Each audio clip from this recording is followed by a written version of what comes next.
자, 우리가 이제 큐티를 지금 강좌를 하고 있어요. 자, 여러분 마음 가운데는 말씀에 대한 갈망과 말씀에 대한 배고픔, 또 말씀에 대한 목마름, 그 마음이 있습니까? 예. 그러니까 나오셨겠죠, 그렇죠? 예. 가장 중요한 게 바로 이거예요. 말씀에 대한 목마름, 내게 그게 있는가?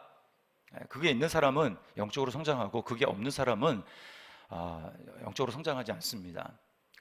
말씀의 목마름이 우리로 하여금 하나님의 말씀으로 우리를 끌어당기는 것이고, 그 말씀이 우리 마음 가운데 심어지도록 만드는 거예요. 아이들도 보면은 성장기에 있는 아이들이, 많이 성장하는 아이들은 밥을 정말 시시때때로 찾고 수시로 배고픔을 느끼고 그래서 밥을 먹습니다. 반면에 크게 또 많이 성장하지 않는 아이들 보면 잘 먹지를 않아요. 따라다니면서 입에 막 떠먹여 줘도 거의 먹는 둥 마는 둥. 성장하기가 어렵습니다. 그래서 우리가 큐티할 때 그런 마음을 좀 하나님 앞에 구했으면 좋겠어요. 주님은 우리에게 의에 줄이고 목마른 자는 복이 있나니 천국이 저희가 배부를 것이며 이렇게 말씀을 하죠. 그리고 이사야에도 보면은 오호라 너희 목마른 자들아 물로 나오라 이렇게 말씀하고요. 너희는 와서 젖과 포도주를 사되 값없이 사라고 그렇게 말씀을 합니다. 값이 없는데 우리가 그것을 얻을 수 있는 비결은 사모함입니다. 갈망. 공짜지만, 하나님의 은혜는 공짜지만 누구에게만 그 은혜가 정말 은혜가 되느냐? 갈망하는 사람에게 임한다라는 거예요. 그런 마음이 우리에게 있었으면 좋겠고, 예수를 1년 아주 갈망함으로 믿은 사람과 10년 교회를 다녔지만 그런 갈망이 없는 사람과 1년 다닌 사람이 영적으로 훨씬 더 성장합니다. 그래서 하나님께서 저와 여러분에게 평생토록 이 갈망하는 마음을 넘치도록 부어주시기를 주님의 이름으로 축원합니다. 네, 자 다시 복습을 우리 해보도록 하겠습니다. 네, 복습. 자, 큐티가 무엇이고 큐티는 왜 한다고 했습니까? 뭐죠? 하나님을 누리다. 하나님을 누리는 것. 하나님을 누리기 위해서 우리는 큐티를 하는 겁니다. 우리를 올가매려고 또 어떤 규칙을 만들어 가지고 우리 힘들려고 큐티를 하는 게 아니고, 우리 큐티하는 이유는 하나님을 누리기 위해서, 내가 이미 받아들인 예수 그리스도를 실제 삶 가운데 누리도록 하는 것이 이제 큐티입니다. 자, 그리고 큐티 대신 제가 이제 렉시오 디비나 한자로 바꿔서 성독이란 말을 썼는데, 성독은 성경을 소리를 내서 읽는 거라고 말씀을 드렸습니다. 그렇죠? 그냥 눈으로 내 머리로 하는 것이 아니라 읽으면서 지금 나에게 말씀하시는 하나님의 성을 내가 듣기를 원합니다. 그런 마음으로 읽는 것이라고 말씀을 드렸습니다. 그래서 머리로 판단하는 게 아니라 우리 가슴으로, 마음으로 하나님 말씀을 읽는 것이라고 말씀을 드렸어요. 그렇게 하기 위해서 우리 꼭 기억할 게, 이제 뭐 좀 이따도 말씀을 드리겠지만, 믿음으로 말씀을 읽는 것입니다. 믿음으로. 그러니까 나의 생각과 나의 판단대로 말씀을 의심하면서 읽는 것이 아니라 믿음으로 말씀을 읽는 것인데, 믿음으로 읽는다라는 건 뭐냐면, 예수 그리스도와 연합한 나로 하나님의 말씀을 읽는 거예요. 예수 그리스도와 연합한 나로, 예수 그리스도 안에 있는 나로 그 신분을 자각하면서 하나님의 말씀을 읽는 것입니다. 그렇지 않으면요, 우리는 끊임없이 이미 예수님이 다 이루셨고 그 안에 있으므로 우리가 그 말씀을 믿음으로 기쁨으로 순종하며 내 말씀이 그 말씀이 내 삶 가운데 이루어질 수 있음에도 불구하고, 믿음으로 내가 그리스도 안으로 들어가서 그리스도와 함께 연합된 나를 의식하며 하나님의 말씀을 읽지 못할 때에 여전히 나와 예수 그리스도는 분리된 채로 내가 주님을 위해서 애쓰고 열심히 하는 그런 삶으로 살아가게 된다는 거예요. 그러나 거기에는 평강이 없습니다. 평강이 없어요. 이미 주님이 다 이루셨는데 그거를 내가 믿음으로 받아들여서 믿음으로 감사와 기쁨으로 그 말씀을 순종하며 나아가야 한다는 거예요. 자, 그럴 때 말씀이 내 마음속 깊은 곳에 심겨지고 열매를 맺게 됩니다. 자, 그래서 우리가 믿음으로 말씀에 반응하기 위해서 날마다 우리는 이것을 의식적으로 기억을 해야 합니다.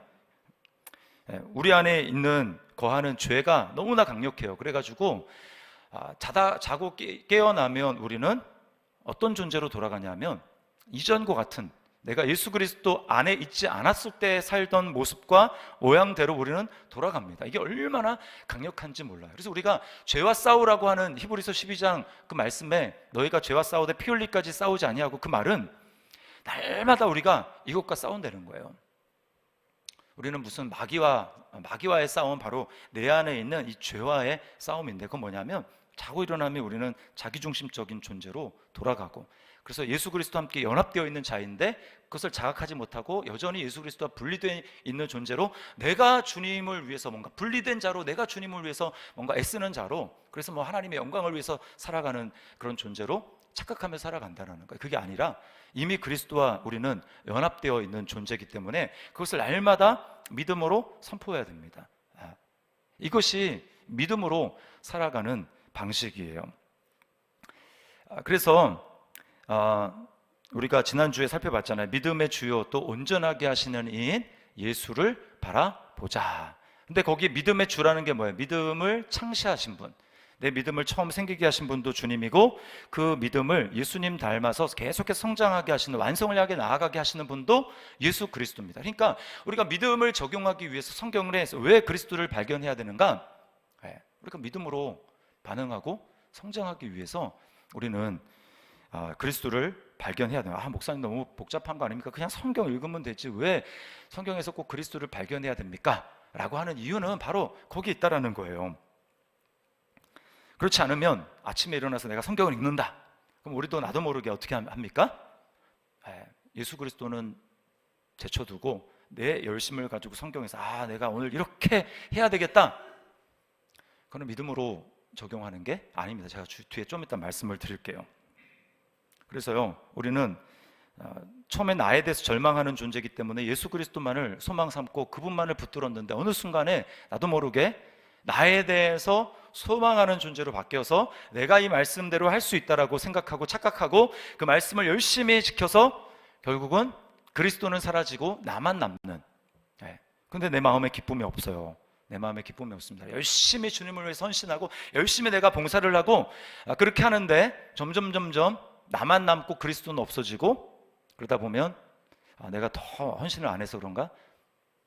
내가 더 주님 헌신 안 하고 봉사를 안 해서 그런가? 라고 하면서 더 깊은 봉사를 하려고 결단하고 더 큰 결단을 하고 더 큰 헌신을 하고 그렇게 하나님 앞에 하지만 더 큰 나락에 떨어지고 더 큰 절망에 빠지고 하는 이유는 뭐냐면 어느 순간 예수님에 대한 믿음이 아니라 나의 열심과 나의 헌신만 남았기 때문에 그렇다라는 거예요. 그래서 우리가 성경에서 그리스도를 발견해야 하는 것입니다. 여러분이 분명히 믿는다고 고백을 하고 그 믿음을 의심하지 않아요. 근데 믿는다고 하는데 여러분의 삶이 변화되지 않는 이유가 뭘까요? 변화되지 않는, 물론 이제 총체적으로 놓으면 변화되겠지만, 그러나 유독 변화되지 않고는 내 삶에 어떤 영역이 있습니다. 여러분이 잘 아시잖아요, 그렇죠? 왜 그 변화가 안 되나? 나 믿는데. 그 이유는요, 그 내가 변화되지 않고 있는 그 영역에는 내가 복음을, 하나님 말씀을 믿음으로 적용하지 않고 있기 때문입니다. 변화되지 않고 있는 영역에는 그냥 예전처럼 나의 상처대로, 나의 경험대로, 나의 생각대로, 나의 감정대로 살아가기 때문에 변화가 안 되는 거예요. 예를 들어 볼게요. 공동체 안에서 유독 참 이렇게 만나면 마음이 불편한 사람이 있습니다. 그래서 가까이 하고 싶지 않고 피하고 싶고 회피하고 싶고 그런 사람이 있잖아요. 사람마다 다 있습니다. 예수님 아닌 다음에 다 있어요. 근데 그런 사람들을 딱 할 때 우리 마음에는 이제 불편한 마음이 듭니다. 불편한 마음이 든다. 여러분이 지금 믿음으로 행하고 있는지, 믿음으로 내가 행하고 있지 않는지, 지금 믿음으로 적용하고 있는지, 믿음으로 적용하지 않고 있는지, 그것을 발견할 수 있는, 그것을 확인할 수 있는 방법이 있는데, 그게 뭐냐면 여러분 마음속에 있는 감정을 살펴보는 거예요. 감정. 여러분 내 마음속에 지금 어떤 감정이 있는가? 여러분이 믿음으로 행하고 있다면요, 하나님 여러분에게 믿음의 감정을 주십니다. 긍정적인 믿음의 감정. 그건 뭐예요? 감사가 있습니다. 평안이 있습니다. 기쁨이 있습니다. 또 담대함이 있습니다. 이게 하나님이 주시는, 성령님이 주시는 긍정적인 감정이에요. 근데 믿음으로 지금 행하고 있지 않다. 그럼 마음 가운데 어떤 마음이 드냐면 걱정이 생기고 불안이 있고 초조, 염려, 근심, 두려움, 우울, 슬픔, 실망, 절망감, 이런 각양 부정적인 감정이 내 안에 지금 있다. 그러면 여러분 지금 믿음으로 행하는 게 아닙니다. 남편에게 지금 막 대화를 하는데 지금 내 마음속에 막 뭔가 불편한 마음이 막 있다. 또 자녀들에게 뭔가를 지금 막 교훈하고 하는데 마음에 평안과 감사와 담대함과 그런 마음이 아니라 두려운 마음과 막 불안한 마음과 이런 마음으로 지금 하고 있다. 그런 지금 여러분이 지금 믿음 가운데 있지 않다라는 것입니다. 그래서 우리가 믿음으로 이제 적용을 하고자 할 때 마음속에 있는 감정을 잘 살펴봐야 돼요. 그래서 부정적인 감정이 내 안에 이렇게 있게 될 때는 여러분 뭘 자각하셔야 되냐? 내가 지금 그리스도 안에 거하고 있지 않구나 라고 하는 것을 발견하셔야 됩니다. 내가 지금 그리스도 안에 있지 않고 내가 지금 믿음으로 반응하고 있지 않구나 라는 것을 먼저 자각해야 돼요. 그걸 자각하면 어떻게 해야 됩니까? 지금 그리스도 안에 거해야 되잖아요. 그렇죠? 그리스도 안에. 그래서 여러분의 자신을 옛자를 부인하고 그리스도 안으로 들어가야 됩니다. 그리스도와 연합돼야 돼요. 그리고 다시금 여러분의 마음 가운데 감사와 기쁨이 넘칠 수 있도록 해야 됩니다. 그래서 이제 아까 그런 상황, 불편한 상황, 이 공동체 안에서 그런 상황에 딱 직면을 했을 때 대부분의 많은 성도들이 어떻게 하냐면 기도를 해요. 불편하니까 기도를 합니다. 하나님 앞에 나서 하나님, 제 마음이 불편해 죽겠습니다. 주님, 제가 좀 마음이 편해질 수 있도록 관계가 회복되게 좀 도와주십시오 라고 하나님 앞에 기도를 합니다. 이렇게 기도를 해요. 여러분 그렇게 기도하시죠? 기도 안 하십니까? 이렇게 기도하시잖아요. 그죠? 그런데요, 이렇게 기도하는 것이 기도를 안 하는 것보다는 훨씬 좋지만, 그러나 만약 그렇게 하고 끝난다면 그럼 그건 믿음을 적용해서 기도한 것이 아닙니다. 믿음을 적용해서 묵상한 게 아니고 믿음을 적용해서 기도한 것도 아니에요. 그렇게 한 기도는 하나님의 응답을 경험할 수 없습니다.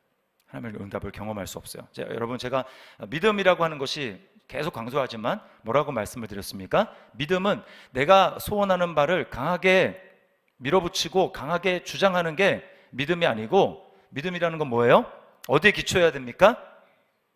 하나님 말씀에 기초해야 됩니다. 믿음은 하나님이 그리스도 안에서 완성하신, 그리스도 안에서 성취하신, 하나님이 하신 그 일을 내 감정과 상관없이 그거를 전인격적으로 수용해서 반응을 하는 거예요. 그런 마음이 없는데요? 그래도 상관없습니다. 주님이 그리스도 안에서 행하신 일이 확실하다면 그것을 내 전인격으로 받아들여서 거기에 반응을 해야 되는 거예요. 그러면 거기에 믿음을 적용해서 묵상을 하거나 기도를 하는 것은 어떤 것일까요? 그런 상황이 닥쳤습니다. 그러면 복음을 묵상하는 거예요. 복음을 묵상해서 어떻게 합니까? 나는 이미 그리스도 안에 있습니다. 주님, 저는 그리스도 안에 있습니다. 주님은 저를 위해서 죽으셨고, 또 저뿐만 아니라 내가 지금 마음이 불편한 저 지체를 위해서도 주님이 죽으셨습니다. 그러므로 저 지체는 그리스도 안에서 저의 형제이고 저의 자매입니다. 이렇게 믿음으로 묵상하면서 선포를 하는 거예요. 그리고 이렇게 얘기합니다. 저 사람에 대해서 꺼려하는 지금 마음이 제 안에 드는 것은 나의 옛자의 경험과 생각과 느낌에 따라서 제가 반응해서 그렇습니다. 주님, 그런 나를 십자가에 못 박고 이제 그리스도 안에 있는 나로, 그리스도 안에서 나의 옛자가 죽고 그리스도와 함께 부활해서 이제는 새롭게 된 나로 이 시간 반응하겠습니다. 그리스도의 마음으로 반응하겠습니다. 그렇게 선포하고 고백하는 것입니다. 하나님은 저 지체를 통해서 나의 믿음을 더 성장하게 하실 것이고 우리 공동체를 더 풍성하게 하실 것입니다 라고 믿음으로 선포하고 반응을 하는 거예요. 이렇게 잠잠히 주님을 묵상하고 그리스도 안에서 서로 한 몸으로 연결되어 있는 모습을 기억하고 묵상하고 머릿속에 그려보는 것입니다. 그러면서 그 지체를 축복하는 거예요. 축복하고 감사하는 것입니다. 그 지체를 주심에 감사하고 기뻐하는 거예요. 이렇게 하잖아요. 복음으로 여러분이 이렇게 적용해서 그리스도 안에 연합된 나로 그 상황을 바라보고 그 지체를 바라보고 그것을 묵상하며 그렇게 나아가게 될 때 이제 여러분의 마음이 바뀌기 시작합니다. 여러분의 마음이 바뀌고요, 긍정적인 마음으로 바뀌고, 감사의 마음으로 바뀌고, 기뻐하는 마음으로 바뀌고, 평안하는 마음으로 바뀌어서 그렇게 기도하잖아요. 그러면 처음에는 이제 그 기간이 짧아요. 이제 다시 막 보면은 이제 막 불편해지는 마음이 생기는데, 2번 하고 3번 하고 그렇게 우리가 하나님 앞에 나아가서 믿음을 적용하기 시작하게 될 때 여러분의 마음이 이제 변화되기 시작하고, 표정이 달라지기 시작하고, 말하는 말이 달라지기 시작하고, 그 사람을 대하는 나의 태도가 달라지기 시작합니다. 그러면 거기서 변화가 일어나는 거예요. 그 전까지는요, 아무리 내가 하나님 앞에 하나님 관계가 회복되게 도와주세요 라고 해도 내 마음은 하나도 안 바뀌었기 때문에 달라지지 않습니다. 그것은 믿음의 복음을 적용한 믿음의 반응이 아니라는 거예요. 여전히 내 감정으로 반응하고 있어요. 내 마음이 불편해요. 저 사람이 저렇게 하는데 내가 어떻게 합니까? 내 마음이 불편해요. 그냥 이렇게 내 감정에 따라서, 내 경험에 따라서 반응할 뿐이라는 거예요. 거기서는 아무런 변화가 일어나지 않습니다. 네. 자, 그리고 그렇게 우리가 믿음으로 반응하게 될 때요, 그것을 상대방도 느끼게 됩니다. 상대방은 느끼게 돼요. 대부분은 어떻게 합니까? 근데 이렇게 반응하지 않고 그냥 이때까지 내가 상황에 반응하고 경험에 반응했던 것처럼, 나의 감정에 반응했던 것처럼 그렇게 반응을 하니까 말씀을 봐도 그냥 마음이 불편할 것 뿐입니다. 마음이 바뀌지가 않아요. 그냥 내 습관과 경험, 감정대로 반응하고 방치합니다. 자, 그렇기 때문에 왜 우리가 그리스도 안에서 연합을 주장하고 그리스도 안에 있는 나를 주장하는 이유가 무엇이냐면, 그렇게 하기 위해서 우리가 성경에서 그리스도를 발견하려는 이유가 바로 거기에 있는 거예요. 그냥 그러지 않고 성경을 보면 그냥 내 감정대로 성경을 보고 그냥 적당하게 그냥 오늘 이렇게 해봐야지, 오늘은 나랑 별로 상관없는 말씀이네 라고 하면서 이렇게 넘어가게 된다는 거예요. 거기서 그리스도를 발견하지 못하는 거예요. 자, 그러면 오늘 성경에서 그리스도를 발견할 방법 3번째를 알아보도록 하겠습니다. 자, 먼저 짧은 복습을 한번 해봅시다. 복음 조각, 성경에서 그리스도를 발견하는 4가지 방법. 지난주에 배웠던 2가지가, 첫 번째가 뭐였죠? 주제 해결. 주제 해결. 주제 해결이라는 것은 뭐라고 했습니까? 성경에 나오는 신학적인, 교리적인 그런 주제들, 그런 주제들이 그리스도가 등장이 되어야만 이제 해결이 된다는 거예요. 해결이. 그 전까지는 이게 해소가 안 돼요. 항상 이 긴장이 있습니다. 이렇게 끝인가? 이게 단가? 라고 하는 뭔가 이렇게 풀리지 않는 의문이 남아있는 거예요. 근데 그리스도가 등장함으로 그것이 해결이 됩니다. 그럼 2번째는 뭐였죠? 율법 수용. 그리스도만이 성경에 나온 모든 율법을 다 받으시고 완성하셔서, 그래서 그리스도 안에서 우리는 그 율법을 제대로 받아들이고 수용할 수 있게 됩니다. 그리스도를 통해야 돼요. 그다음 3번째, 자, 오늘 할 것은 이야기 완성입니다. 이야기 완성. 자, 성경에 나오는 개인의 이야기든 아니면 단체나 공동체나 집단의 이야기든지 그 이야기를 완성하시는 것은 그리스도예요. 그래서 성경에 나오는 모든 스토리, 개인의 스토리, 단체의 스토리는 우리는 이거는 그리스도께서 완성하셨다라는 관점으로 보아야 합니다. 이게요, 주제 해결이랑 좀 이렇게 헷갈릴 수가 있는데, 주제 해결이랑 좀 다른 점은 뭐냐면, 주제 해결은 신학적인 주제예요. 신학적인 주제. 근데 이 이야기는 뭡니까? 인격인 한 개인이나 또는 한 공동체, 집단에 대해서 이야기를 하는 것입니다. 거기에 대한 이제 소설이라고 하면 발단, 그다음 뭐죠? 발단, 전개, 위기, 절정, 결말 이렇게 되잖아요. 그런 스토리가 있어요. 그 스토리 가운데 나오는 개인이나 그 집단의 이야기를 그리스도가 완성하셨다라는 거예요. 자, 예를 들어 볼게요. 개인의 이야기 완성. 자, 유명한 다윗과 골리앗 이야기를 한번 얘기를 들어보겠습니다. 다윗과 골리앗. 사무엘상 17장에 나오죠. 자, 이 다윗과 골리앗 이야기를 성경에서 읽을 때 우리가 이야기 완성으로 거기서 그리스도를 통해서 성경을 읽지 않으면 대부분은 다 이렇게 적용을 합니다. 나도 다윗과 같이 골리앗과 같은 내 삶에 정말 두려움을 주는, 내 힘으로 이길 수 없는 그런 존재에 대해서 내가 믿음의 용기를 가지고 내가 도전해야 되겠다. 움츠러들지 말고 믿음의 용기를 가지고 도전해야지. 그래서 이제 뭐 예를 들면 승진 시험이 있다고 합시다. 3개월 후에 승진 시험이 있는데 만만치 않은 시험이지만 다윗의 믿음을 가지고 내가 용기를 가지고 준비하리라. 아자아자 화이팅 막 이렇게 큐티를 했어요. 적용을 했어요. 그것만 봤을 때는 여러분 보면 훌륭한 적용 아닌가? 이렇게 생각을 하실지 몰라요. 여러분이 저한테 큐티에 대해서 강좌를 듣기 전이라면 그렇게 할 수 있겠지만 이제는 그렇게 하시면 안 됩니다. 그것은 다윗 적용이에요. 다윗 적용. 그렇게 하시는 게 아니고요. 어떻게 하냐면 자, 우리가 아까 요한복음 5장 39절 했죠. 이 성경이 내게 대하여 증언하는 것이라. 그러면 그 다윗의 스토리를 통해서 그 다윗의 스토리를 완성하신 분은 누구라고 봐야 됩니까? 예수 그리스도라고 봐야 되는 거예요. 그러면 제가 그 그리스도를 발견하기 위해서 던져야 되는 두 가지 질문 있다고 말씀을 드렸잖아요. 지난주에 기억나십니까? FCF 기억나시죠? 우리의 타락한 그 나의 조건에 초점을 맞춰야 됩니다.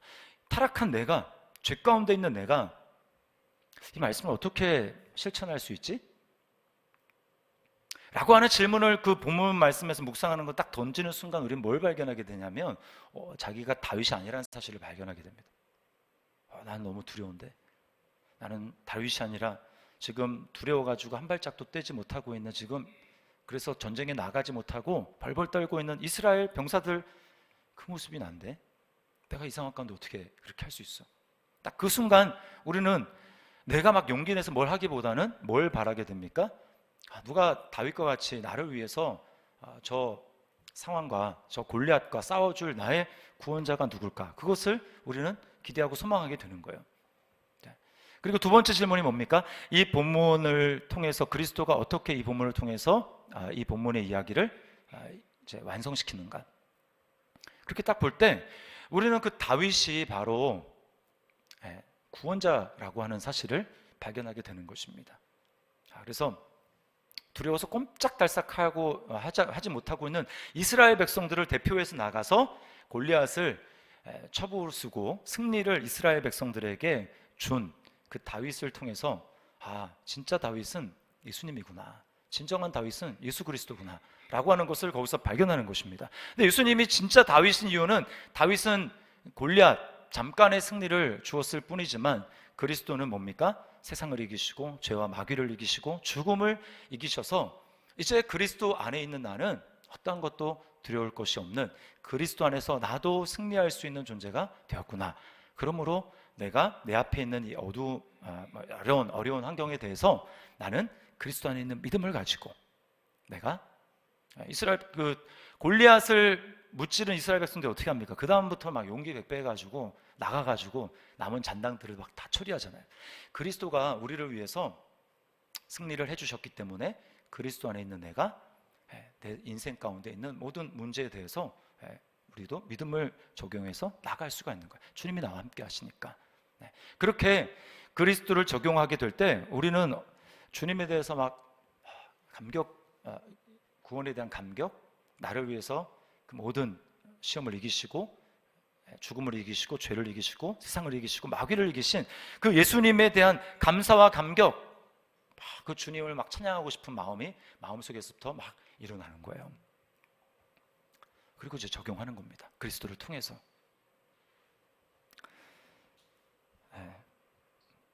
이해가 좀 되세요? 아시겠죠? 그러니까 다윗 적용을 하시면 안 돼요. 아셨죠? 네? 자, 그뿐만 아니고요. 창세기를 본다. 그럼 에녹이다. 진짜 하나님과 끊어지지 않고 평생을 동행하신 한순간도 그분은 예수님이죠. 그러니까 예수님은 진정한 에녹이신 거예요. 진정한 에녹이시고 예수님은 진정한 아브라함이십니다. 아버지 집을, 본토 친척 아비 집을 떠나서 후손들을 위해서 하나님 나라를 세우기 위해서 아버지 집을 떠나신, 그래서 진짜 복을 가져다 주신 예수님이야말로 진정한 아브라함이 되시는 거죠.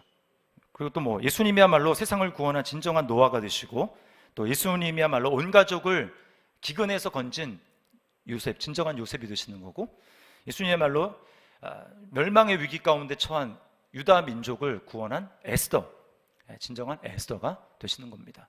그래서 그 모든 개인의 이야기들을 읽으면서 우리는 그 안에서 이 개인의 이야기를 그리스도가 완성하셨구나 라고 보셔야 된다는 거예요. 이해가 되시죠? 네. 자, 집단의 이야기도 있습니다. 집단의 이야기, 개인의 이야기뿐만 아니라 집단의 이야기. 성경에 보면 뭐 이스라엘 민족 전체가 나오잖아요. 또 어떤 한 가족이 나올 수도 있고. 자, 그럴 때 이제 대표적인 게 이제 출애굽 사건입니다. 출애굽 사건은 이스라엘 민족 전체가 이제 애굽에서 나오는 사건이잖아요. 우리가 그거를 출애굽이라고 하는데, 그 집단의 이야기를 누가 완성했나? 진짜 출애굽을 누가 완성하셨는가? 그럼 바로 그리스도가 출애굽을 완성하셨다라는 거예요. 구원의 이야기. 그래서 누가복음 9장 이제 거기 보면 예수님이 변화산에서 영광스러운 그 모습으로 변화되시잖아요. 그때 거기에 누가 등장하냐면 죽었던 선지자 모세와 엘리야가 등장을 하죠. 거기서 예수님과 대화를 나누시는데 뭐에 대해서 말씀하냐면 예수께서 별세하실 것에 대해서 대화를 나눴다고 얘기합니다. 별세. 근데 그 별세라고 하는 그 말이 그게 이제 엑소더스예요. 출애굽입니다. 출애굽.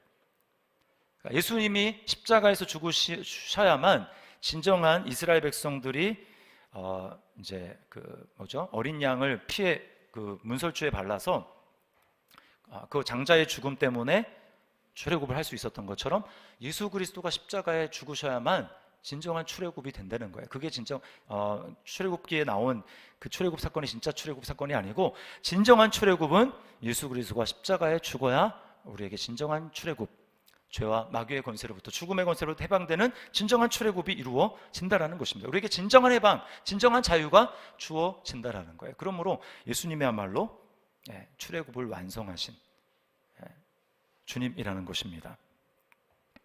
자, 그런가 하면요, 이 이야기 완성에서 우리가 또 주목해야 될 건 뭐냐면 이 은혜의 패턴이라고 하는 것이 있습니다. 은혜의 패턴. 이 은혜의 패턴이 뭐냐면 세상의 질서와 정반대라는 거예요. 역설. 세상은 어떻게 합니까? 강한 자가 이기고, 그리고 어떻게 합니까? 이기려면 높은 자리에 올라가야 되고, 그렇죠. 근데 성경에는 역설이에요. 세상에서 살려면 더 힘을 가져야 됩니다. 그런데 성경을 보십시오. 죽음을 각오했는데 살아요. 죽음을 통해서 생명을 얻습니다. 그리고 약하면 패배해야 되는데 약함을 통해서 승리를 해요. 이게 성경에 나와 있는 패턴입니다. 세상의 질서는 전혀 통하지 않는. 자, 성경의 예를 들어 보면 에스더, 아까 에스더 얘기했지만 에스더, 죽으면 죽으리라. 세상하면 죽으면 죽습니다. 근데 죽으면 죽음이라 하고 했는데 죽으면 죽지 않고 어떻게 해요? 생명을 걸었는데 살았어요. 그건 죽음을 통해서 살아나는 거죠. 실제로 죽지도 않았지만. 그리고 또 뭡니까? 약함을 통한 승리. 기드온 막 숨어가지고 있던 그 겁쟁이 기드온에게 하나님은 나타나셔서 천사를 통해서 뭐라고 합니까? 큰 용사요. 그리고 이제 미디안과 싸우려고 막 백성들을 모았는데 32,000명인가 모였는데 다 돌려보내고 몇만 명 남고 또 해가지고 결국 300명 가지고 싸우잖아요. 그 세상에서는 말이 안 되는 얘기입니다. 졌어, 끝났어. 그런데 그 약함을 통해서 하나님은 승리를 이뤄내시죠. 바울 사도도 마찬가지입니다. 하나님, 내가 사역을 하려면 이 질병을 좀, 사단의 가시, 이거를 좀 고쳐주셔야지 제가 사역을 할 수 있지. 어떻게 제가 이래가지고 사역을 하겠습니까? 하나님 고쳐주십시오. 저를 더 강하게 해주십시오. 근데 하나님의 음성이 들리기를, 내 은혜가 네게 족하다. 내 능력이 약한 데서 온전하여 짐이라. 그리고 그 끝판왕은 뭡니까? 십자가죠. 십자가. 십자가는 절망입니다. 죽었네, 이제 끝났네. 근데 십자가를 통해서 하나님은 진짜 우리에게 진정한 생명, 진정한 강함, 그것을 통해서 우리는 그리스도를 보는 것입니다. 자, 이렇게 이제 이야기 완성을 통해 가지고 우리는 그리스도를 발견하는 거예요. 그리고 마지막은 상징 성취입니다. 상징 성취. 자, 상징 성취는 두 가지인데요. 하나는 인물이고 다른 하나는 제도와 사건입니다. 자, 그러니까 네 가지 중에서 율법 수용이 가장 분명해요. 율법이니까 뭐 살인하지 말라 뭐 등등 율법 딱 나오면 제일 딱 그리스도로 가기 쉬운데, 나머지 세 가지는 좀 이게 어떻게 구분이 되는지 좀 헷갈릴 거예요. 왜냐면 저도 헷갈렸기 때문에 여러분도 헷갈리는 게 너무나 당연합니다. 근데 제가 이제 차이점을 좀 말씀을 드리면, 자, 여기서 상징이라고 할 때 인물에 해당되는 거는 어디랑 헷갈릴 수 있냐면, 여러분이 이야기 완성에서 개인의 이야기랑 좀 헷갈릴 수 있어요. 근데 여기서 상징에서 나오는 이제 인물, 특별히 주요 인물이나 지도자와 이 이야기 완성에 나오는 개인의 이야기는 개인과 어떻게 구별되는가? 아까도 얘기했지만 이야기라는 데 초점이 있습니다. 그러니까 이야기 완성은 이야기예요. 그래서 어떤 스토리 가운데 나오는 그 개인에 대해서 초점을 맞추는 거고요. 여기 상징 성취에 나오는 거는 스토리 아닙니다. 스토리 아니고 뭐 서신서를 읽던지 그 보면은 설명하는 나오는데, 거기에 뭐 제사장 또는 모세, 여호수아 뭐 이렇게 딱 나온단 말입니다. 스토리가 아닌데 지금 설명하는 중에 서신서에 딱 그 단어가 나왔어요. 그러면 거기서는 이야기 완성이 아니라 여러분이 상징으로 그걸 보시는 겁니다. 그래서 예를 들면 히브리서를 딱 보면 그런 상징이 굉장히 많이 등장합니다. 히브리서에 보면 여호수아가 등장해요. 여호수아. 그리고 대제사장이 등장을 합니다. 또 모세도 등장해요. 그걸 딱 보면서 거긴 스토리가 아니지만 지금 서신서를 쭉 하면서 그 히브리 서의 그 독자들에게 너희가 탁월하신 예수 그리스도를 믿어야 된다. 그 예수를 깊이 묵상해야 되고 그 예수를 깊이 바라봐야 된다라고 하는 것을 얘기를 하면서 누구보다 뛰어난 예수에 대해서, 모세보다 여호수아보다 안식을 가나안 땅에 들어가서 안식을 준 여호수아, 그가 진짜 안식을 준 게 아니라 우리에게는 진짜 안식할 때가 남아있는데 그 안식을 그리스도께서 주신 거야 라고 하면서 여호수아가 아니라 예수 그리스도에게, 그리고 아론에게 그 제사 제도가 있잖아요. 피 흘림이 없이는 용서함이 없는데, 그런 너희에게 용서를 준 것, 대제사장이 준 게 아니라 진짜 대제사장이신 그리스도가 주신 거야 라고 하는 것을 설명할 때 거기에 여러 인물들이 등장하는데, 그것은 이야기가 아니라고요. 거기서는 상징으로 보셔야 된다는 거예요. 직분이 됐든지 아니면 인물이 됐든지. 이거는 그냥 우리가 알 수 있는 내용이기 때문에 넘어가겠습니다. 그 다음에 제도와 사건이 있어요. 제도와 사건을 통해서 상징이 성취되는 경우가 있는데요. 자, 여기서 제도와 사건은 신학적인, 아까 얘기했지만 뭐랑 좀 헷갈릴 수 있냐면 주제 해결이랑 헷갈릴 수가 있는데, 주제 해결은 신학적인 또 교리적인 부분이랑 좀 달라요. 그래서 여기는 구체적인 어떤 사건이나 그 제도를 예수님이 성취하셨다는 것입니다. 예를 들어 우리가 지금 요즘에 민수기 말씀을 묵상하고 있잖아요. 민수기 21장에 보면은 불뱀 사건이 나옵니다. 그렇죠? 불뱀 사건인데 이스라엘 백성들이 막 길에 대해서 불평하다가 하나님이 불뱀을 보내가지고 물려서 막 다 죽어가는데, 그때 하나님은 그들을 살리기 위해서 모세 보고 어떻게 하라고 하시죠? 노수로 뱀을 만들어가지고 장대에다가 매달라고 이야기를 하십니다. 자, 그 장대에 매달린 노뱀, 우리 성경 많이 봤으니까 그게 뭘 상징하는지 아시죠? 뭘 상징합니까? 십자가에 달리신 그리스도를 상징하는 거예요. 그러니까 그 물체, 그거는 상징이라는 것입니다. 불뱀. 그런가 하면 또 이제 민수기에 우리 계속 읽다 보면 만나가 나오잖아요. 만나가 딱 나올 때 그 만나를 딱 보는 순간 우리를 뭘 떠올려 드립니까? 하늘에서 내려온 진짜 살리는 떡인, 진짜 생명의 떡이신 그리스도를 떠올려 든다는 거예요. 그러니까 만나는 그리스도다. 또 반석에서 이제 물이 나오겠는데, 이거는 이제 다 직접 언급한 겁니다. 예수님이 자신이 언급하거나 아니면 바울 사도가 언급하거나. 근데 그 반석은 고린도 후서 말씀에 보면 반석은 그리스도다 이렇게 말씀을 해요. 반석은 그리스도. 그래서 요거는 전부 다 상징 그리스도를 가리킨다라고 하는 것입니다. 자, 이렇게 해서 네 가지를 살펴봤어요. 쉽지 않을 거예요. 이야기인가? 뭐 주제인가? 상징인가? 율법인가? 뭐 헷갈리실 거예요. 근데 가장 중요한 거, 초점을 잃지 말아야 되는 건 뭐냐면 그 두 가지 질문입니다. 타락한 내가 이 말씀을 어떻게 순종할 수 있지? 어떻게 지킬 수 있지? 라고 하는 그 질문을 던지시고, 그 다음에 두 번째는 이 본문 그리스도를 통해서 어떻게 성취가 되었지? 이 질문을 딱 하는 순간 여러분이 이제 그리스도를 발견하는 눈이 열리실 거예요. 예. 그래서 부지런히 연습을 하셔야 됩니다. 성경을 읽으면서, 큐티를 하면서. 주님, 오늘 내가 이 본문 말씀을 묵상하는 중에 내가 예수님을 만나게 도와주십시오.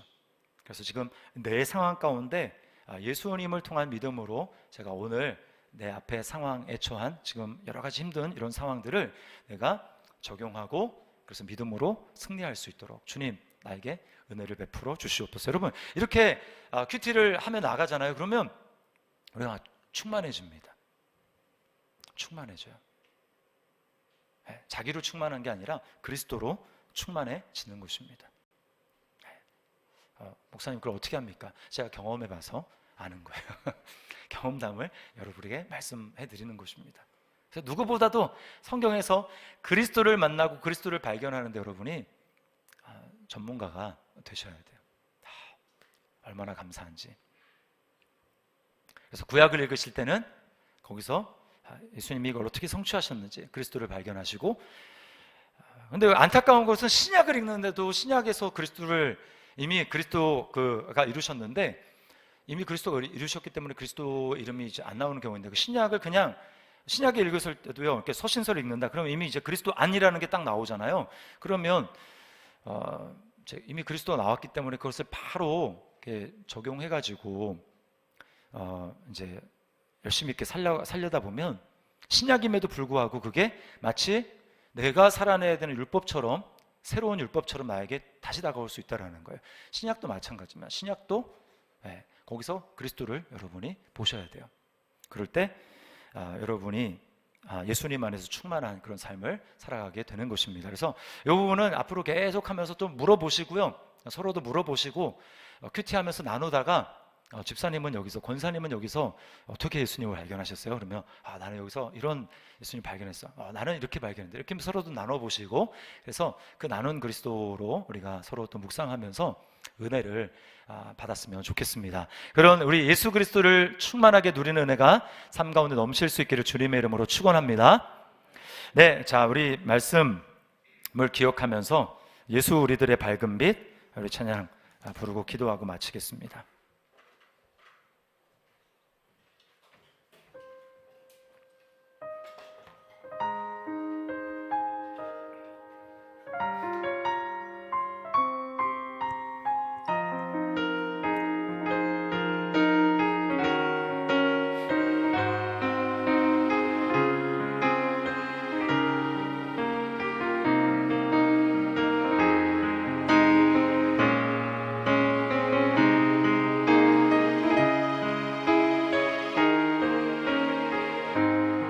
예수 우리들의 밝은 빛, 예수 우리들의 밝은 빛, 은혜와 긍휼을 베푸시는 주. 주님 안에서만 받을 수 있습니다. 그의 길을 따라가는 주의 자녀. 우리 나의 의가 아니라 주님의 의를 따라갑니다. 밝은 빛을 비추시네. 그는 구원의 주 하나님, 공의로 세상을 다스리시네. 주를 경외하는 자들에게 부어주신 놀라운 주님의 영광. 아멘. 하늘에서 찬란하게 빛나는 주의 영광, 이 땅에 오셨네. 어둠을 밝히고 새 생명 주 영원히 빛나는 영원히 빛나는 나의 예수님 높이 찬양과 찬양 받으신 그 이름 경배합니다. 슬픔을 자유 주시네 기쁨의 노래를 영원한 나의 빛 예수께 하늘에서 찬란하게 하늘에서 찬란하게 빛나는 주의 영광 이 땅에 오셨네 어둠을 밝히고 새 생명 주시네 영원히 빛나 그 주님이 내 안에 살아계십니다. 아멘. 높이 영광과 찬양 받으신 그 이름 경배합니다. 슬픔을 거두고 내게 자유 주시네 기쁨의 노래를 영원한 나의 빛 슬픔을 거두고 자유 주십니다. 슬픔을 거두고 내게 자유 주시네 기쁨의 노래를 영원한 나 다시 한번 믿음으로 선포하며 슬픔을 거두고 슬픔을 거두고 내게 자유 주시 아멘 기쁨의 노래를 영원한 나의 빛 예수께 할렐루야.